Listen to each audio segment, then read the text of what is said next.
Hi guys, what's up? It's Killer85 back in another unboxing. This time, as you can see, it's Fallout 76 Tricentennial Edition. So yeah, picked this up the other day. It was on sale. It was a decent price, so I thought, let's see what all the fuss is about. So yeah, as you can see, you've got the Vault Boy on the front there in his America hat. So yeah, Voltex salutes America. Tricentennial Edition. Xbox exclusive 500 atoms, which is like £5 or something. £5 worth. So yeah, that's the front. That's the side. And that's the back. Our future begins. And then with the Tricentennial Edition, you get all this.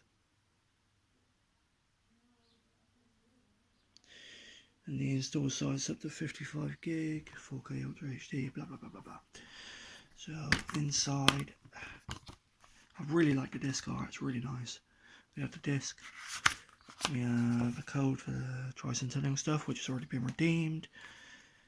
We have advert for Rage 2, which I'll probably be getting later on in the year. Probably in the summer sometime, because I've got a massive backlog of games. And an advert for Doom Eternal as well. Really like the background art. Really nice. And then your code for your 500 atoms is there in the manual, which again's already been redeemed. So yeah, that's my my rather quick unboxing of Fallout 76 Tricentennial Edition, guys, on the Xbox One. If you like this, please do be sure to check out my other videos. But for now, guys, thank you very much for watching, and I will talk to you soon. Bye bye.